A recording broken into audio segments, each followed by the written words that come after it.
Thanks everybody for being here in support of Natalie and One Nation, and of course Senator Malcolm Roberts and Christine, who have done so much for us already in our federal parliament.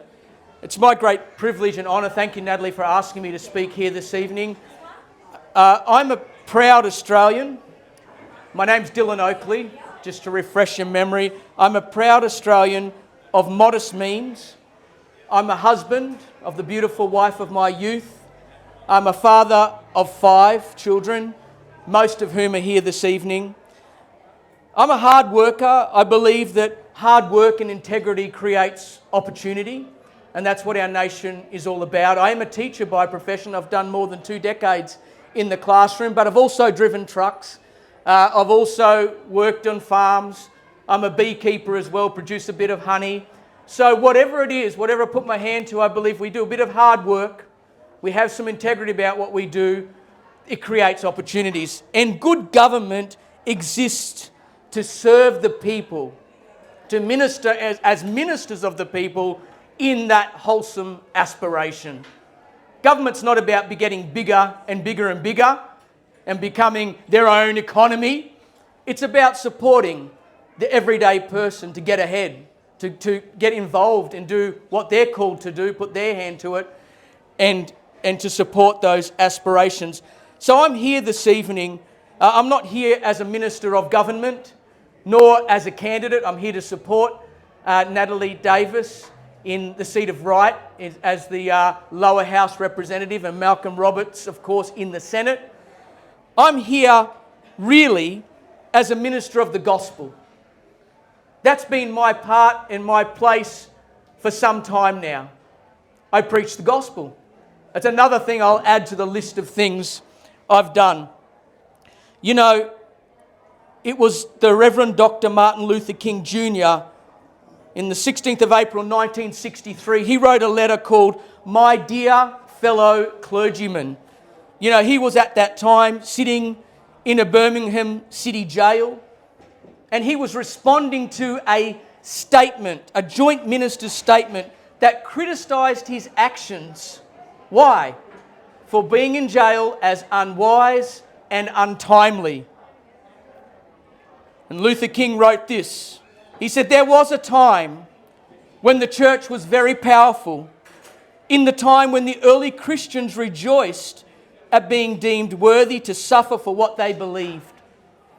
He said in those days the church was not merely a thermometer that recorded the ideas and principles of popular opinion. No, it was a thermostat that transformed the mores of society. Things are different now," he went on to say. "So often the contemporary church is a weak, ineffectual voice with an uncertain sound." He went on to say it was characterised by silence. But you know, it's very important that the church at this time, Christians, people of morality, whether you're a Christian or not, people of values, step up and get involved in the political process. Sometimes we just don't want to do it. It's murky. We don't, you know, it's considered a dirty game. We don't want to talk politics. What's the taboo in Australia? We don't talk about religion or politics. I'm doing both tonight. I hope that's okay with you. So Martin Luther King Jr. said to his colleagues, his ministerial colleagues, you know, who were saying, "You're unwise and untimely, Martin, now to be in jail. Wait a minute. We need to get involved." The early church, there was a time when we were brave. There was a time when we were courageous. There was a time when we spoke truth to power. What's happened to us? You know, Natalie mentioned the Constitution, and the freedom of religion is etched into our Constitution here in Australia in section 116. I won't go into it now, but the design of the freedom of religion in our Constitution, the design of the drafters, was to stop government overreach into religious life. It was never about keeping the voice of religion out of the political sphere. Never about that. We need men and women of Christian conscience. Natalie said tonight she is a Christian. Do you remember? Who remembers a little while ago, it was Mark Latham, a couple of years ago, he said the 4 most important words that every Australian must remember and be able to say with pride, "I am a Christian." And he's not even a Christian himself, but he understood that that is something that we need to be able to say freely and without concern of being laughed or scoffed out of town. We need men and women of Christian conscience and conviction and good old-fashioned, God-given common sense down in Canberra and in our state parliaments. I believe reason, common sense is a gift from God to all humanity. When we see a lot of our countrymen these days, particularly young people, venturing off into delusion, really. Let's think about some of this gender ideology that's happening. It's really the hallmark of a society that's turned against the very basics of biology, the very basics of what God has set out for us in the Scripture. It was the second US President, John Adams, who said, "Our Constitution was made only for a moral and religious people. It's wholly inadequate to the government of any other." He said that in 1798. Now that's sobering. Democracy is great, the Constitution is great, government is great when you're working with a moral and religious people. It becomes wholly inadequate if the mob turns evil. So that is where a vocal and courageous church, as the Reverend Dr. Martin Luther King Jr. described, comes in. This is just a preface tonight. Yet I've got the preaching out the way. I hope you feel comfortable now. But I say this preface, lest we put too much expectation on the shoulders of government and even Natalie and Malcolm here this evening, and that we advocate our own personal responsibility to be the salt and light in the earth, to be the change agents that the world needs. Government, and I know Senator Roberts will back me up on this, government can't do it all for us. Government are there to serve the people. Smaller government is good, but government have an important role to play, but it's we, the people, who have got to get up, take responsibility, find our voice here in Australia. Find our voice. The silent majority, that concept's got to be turned over and out, upside down and changed around. We have to become the vocal majority. Otherwise, we're in big trouble. We know that. And I think sometimes we go through some hard times as a nation, and it starts to get people a little bit uncomfortable enough to get out to a meeting like this, to get out and start handing out some how to vote cards, get out and start manning a polling booth, get out like Natalie said and talk to the bloke next to you at Bunnings and say, well, I'm voting for One Nation this election, I don't know about you. And start to get vocal and start to speak, because if we just say she'll be right, mate, it won't be right. We've seen that for too long in this nation. That's why I've gotten so involved this election. I see a good candidate here in Natalie. You know, we're not backing somebody who's sitting around waiting for everyone else to do it for her. She's leading by example. She's working very, very, very hard. And whenever you see someone working hard, who's got a bit of nous, who's gathering in some finance, who's putting in a lot of self, you think, I would like to help someone like that. When you see somebody sitting back expecting everyone else to do it for them. But that's not the One Nation way. So I think she's a good fit for One Nation. Would you agree? All right, that said, good government are tasked with many things. Now, I'm just going to focus on a couple tonight. And this is where I see One Nation playing a very important role. And I thank you, Natalie, for continuing to educate us around how One Nation can form government and how everybody can have hope in their electorate of seeing their One Nation candidate get up. Don't have to have the majority of the primary vote. You just have to have a good chunk of it, get some preferences, and you could take that seat. These are a couple of areas I see good government playing a very important part. Exposing and ending corruption, waste, and the plundering of the people by global interests. That is one area that government can play a very important role. Two, I'm going to focus just on these two this evening. Exposing and ending deceitful, divisive, devastating, woke ideologies that strike at the very foundations of Christian morality and reason. Those two areas play a very important role for government. And for me, it's important I find a candidate and a party that's willing to take them head on. We need to expose the corruption, the plundering, the waste of our resources. And I'm speaking against, so if you hear me say God, I speak as a minister of the gospel, that God has given for us individually to steward. Government can help to make sure that we're not being plundered, we're not being exploited by global interests. And two, uproot, root out, resist and oppose the woke, mindless, divisive, deceitful, devastating ideologies that are causing havoc in this nation, particularly in the minds of young people. You know, woke ideologies that I'm talking about, look, at the moment we have an assault happening on our national identity and our pride. I said at the start, I'm a proud Australian. You know, people almost look at you strange now if you put up an Australian flag at your house. What's that about? There's an erosion of our national pride. But I grew up in a country that I loved, Australia, for all its, you know, it's not a perfect place, but we were called the lucky nation, the lucky country for a reason. But over time, there's been a continual assault on national identity and pride. A lot of it comes back to the curriculum in the schools. I said I'm a teacher. I've also taught at university. I know what I'm talking about when I talk about this. We see a politically motivated revision of Australian history. Who knows about that? You know, kids are getting in and reading. They're not hearing so much now about Burke and Wills and the explorers. They're finding out why it's so shameful to be a white bloke who was part of the invasion of this, you know, First Nation.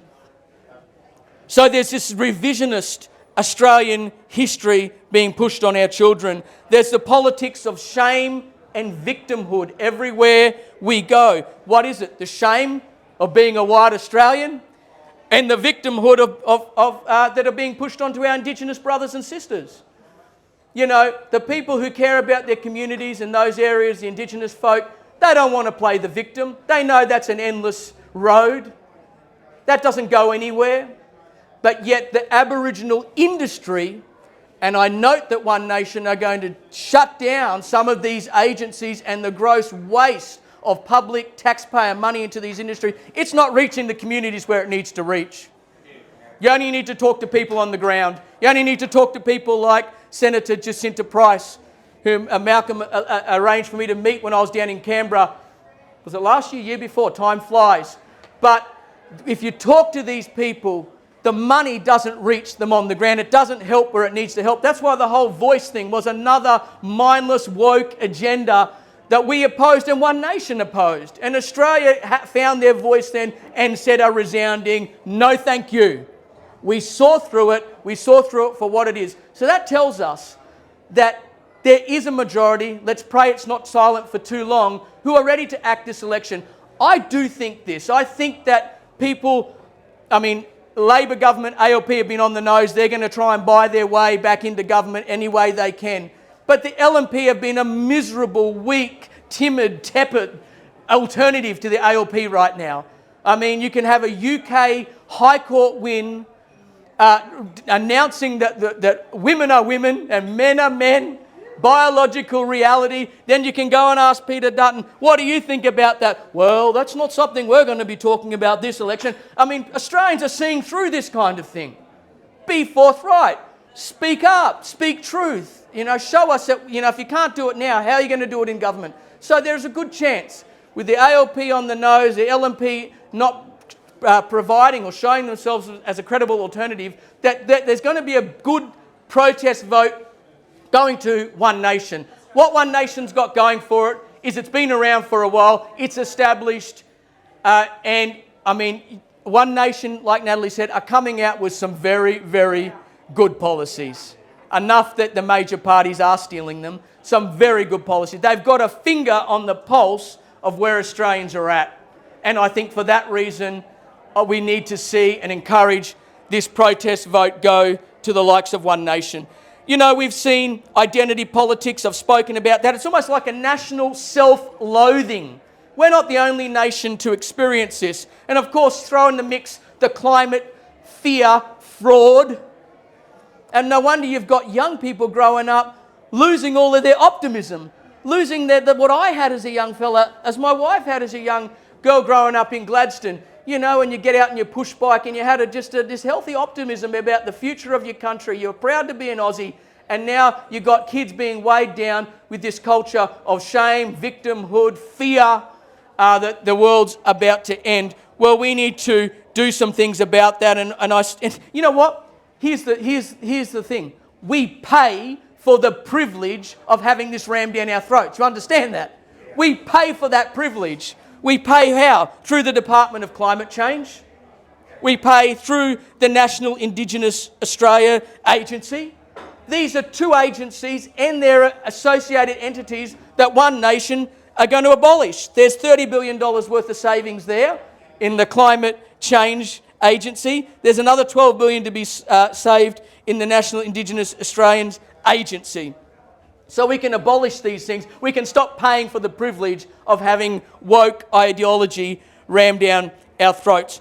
Of course, we saw, we're talking about wealth transfer. We saw about during the COVID lie, the COVID scam, the COVID fraud that Senator Roberts, Senator Hanson, who was really encouraged. I mean, I remember where I was. Sometimes in life there are things that you remember where you were when you heard it. I remember where I was, on what street, at the intersection, leaving my high school, turning onto the road there, and I heard Pauline Hanson on the radio saying, "I'm not getting that SHIT injected into my arm," or something to that effect. Who remembers that?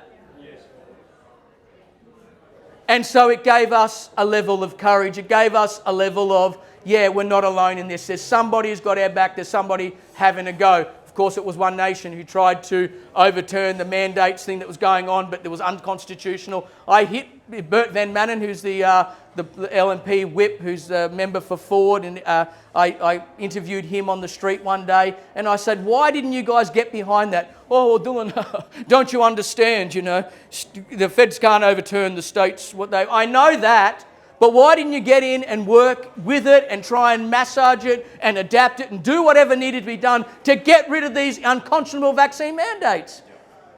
I was a teacher talking to him at the time without a job. So we've seen enough now. We've seen enough of how these major parties act when they've got no accountability on them. We can't have that.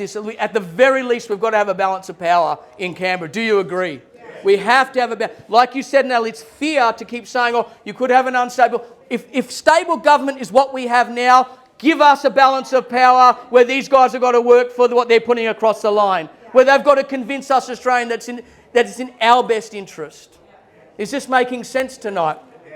I know I'm preaching to the converted, but that COVID fraud was a wealth transfer to big tech, big pharma, big commerce.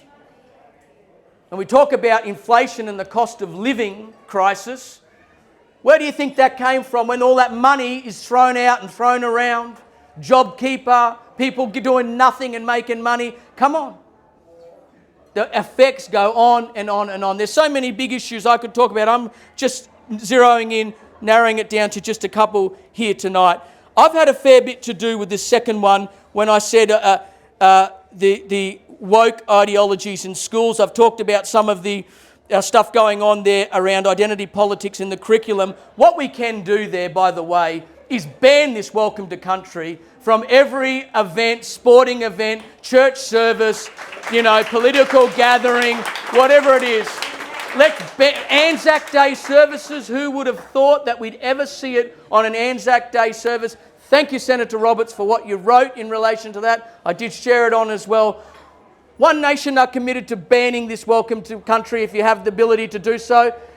I know that. So that's one thing we can do straight away. We don't need to be welcome to our own country. The other thing, of course, is overhaul the Australian curriculum and the Federal Department of Education. I've been lobbying the state government of late. I went in and spent a day in state parliament here in Queensland. I met with all the parties, the Katters Australia Party, the LNP, the ALP, and now in my hand I have a letter here from the Minister for Education, John Paul Langbrook, saying, I did a full submission, I spoke to them, I showed them photos of what's going on in our schools around the queer trans ideology. and the LGBT propaganda in schools, educational institutions across this state. This letter essentially says that there's no problem. Material regarding queer ideology is not present in the Australian curriculum, nor is it covered in the department's Respectful Relationships education program and resources. In other words, and he ends by saying, I know this is not the result you were seeking, Dylan. It sure isn't, because I am inundated. I started to put this out public. I'm inundated with parents sending me photos of things going on in their schools. LGBT, queer trans ideology, propaganda being put up all through the schools. You can't even walk in the school gate without being greeted with a massive, conglomeration of a LGBT flag with a trans flag and whatever it is. I haven't got the photos, and I don't have a PowerPoint here. Otherwise, I could show you. I passed them all on to the members of Parliament that I met with. And I even had a parent recently contact me and said, listen, my little daughter is in a private school on the Gold Coast, and she's in prep, and she came home from one of these programs that are run in schools that he reckons doesn't have any queer ideology, talking about sexy touch. And she said, I can't even believe that my daughter that age would even mention those words.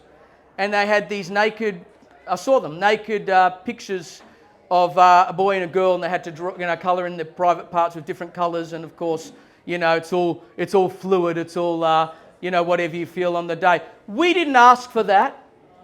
Parents' trust has been breached when you take your child into a school and that's what they're being taught. Now, the organisation that runs that is an organisation called true.org.au. You can look it up later if you like. True.org.au. Do a bit of digging, do a bit of research.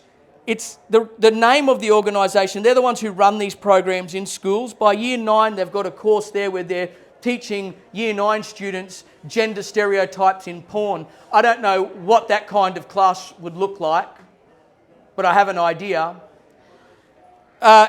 It's run by an organisation called True Relationships and Reproductive Health, which is a trading name for Family Planning Queensland. Now, Senator Roberts, Natalie were both at an pro-life rally today. This organisation is actually owned and run by Family Planning Queensland. Talking about revenue, talking about us paying for the privilege of having this stuff pushed in down their children's necks is this particular organisation. I looked at it this afternoon. It has a total revenue of $14 million at the latest reports. 66% comes from government, of which about 70% goes to wages, people getting a job out of producing and pushing this stuff. Friends, when we talk about this woke ideology around the queer trans ideology in schools, this is about the erasure of womanhood in language and law. This is about women's spaces and sports being invaded. This is about boys in girls' bathrooms at schools. Unless you think I'm exaggerating, I was teaching in a state high school in Logan where this very thing happened, where a year 9 boy, actually with a moustache, we got a memo to all staff saying he would be from now on using the female bathrooms in school. Here's a photo. Don't ask any questions. Don't say anything. This is part of inclusivity or whatever you would call it. Well, who do you think was the lone voice who said, no, I don't think that's a good idea? So I sent back a reply all staff email and said, which are not meant to do that, but I figured in certain cases, desperate times call for desperate measures. So I said to the principal, I understand that you would have consulted about all of this, but here's a couple of things to think about. Our school is made up of a lot of multicultural, different groups. We've got a lot of Christians, we've got a lot of Polynesians, we've got a massive Muslim population in there. How are the kids' fathers, uncles, going to feel about this when the girl goes home and says, Dad, there was a boy in the girls' bathrooms today? Please tell me you're going to let the parents know. They need to know, they deserve to know.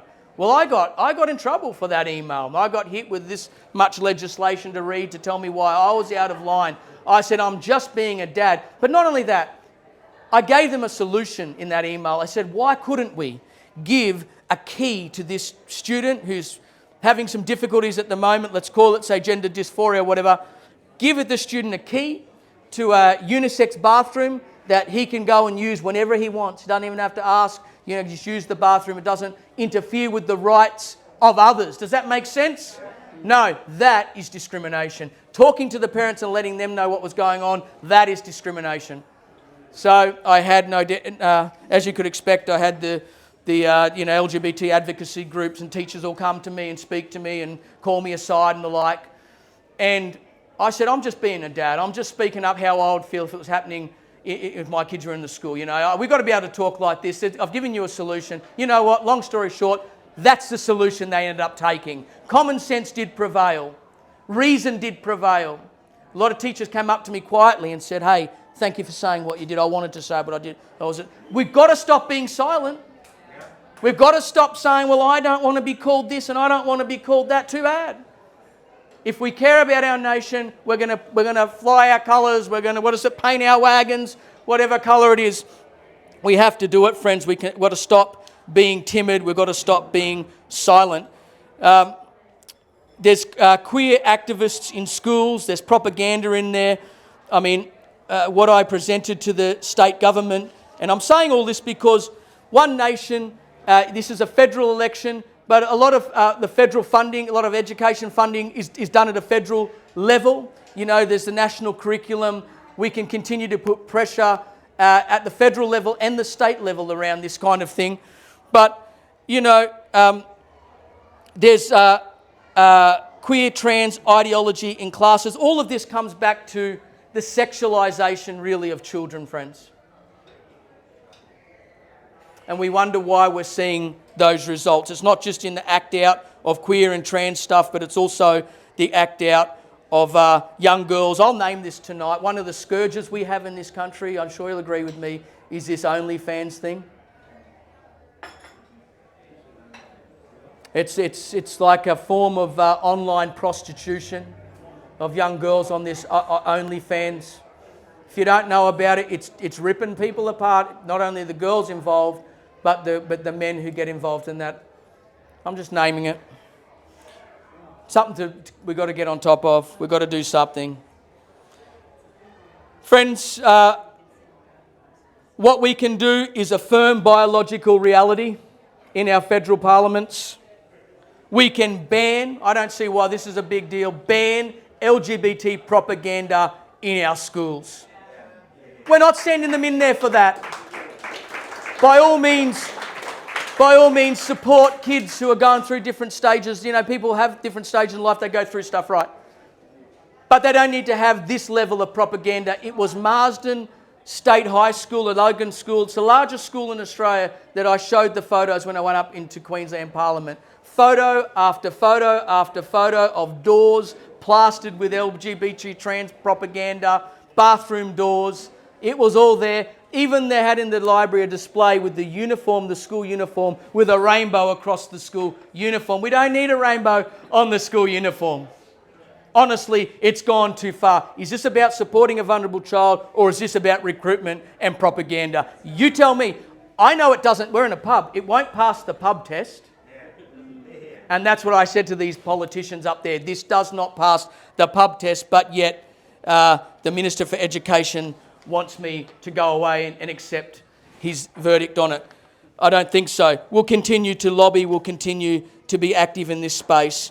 So, friends, tonight, thank you very much for listening to me. It's just a couple of areas that we can count on good parties, good conviction parties, like One Nation, to get in and to speak some common sense about, to bring some old-fashioned morality to these areas, to speak up on behalf of our children and our families. Families are the foundation, they're the building block of our society. We know that. We can't have families torn apart, ripped apart by these work. I haven't dug in and talked about, followed the trail. We haven't got enough time tonight. But what we can do at the government level straight away is start to push back, ban this woke ideology stuff, ban this welcome to country, get it out of the national curriculum, do a complete overhaul, start to affirm what a male and a female is, take some courageous, basic, rational steps, and we can start to put a dent in this. You know, friends, yesterday we honoured the brave diggers who fought in the muddy trenches to secure our freedom and our national prosperity. Tonight, I commend to you two brave Australians with conviction and morals who will fight for us in the swampy corridors of National Parliament in Canberra. It's not a job every one of us wants to do, but I have every confidence these two will do a good job for us. Thank you very much.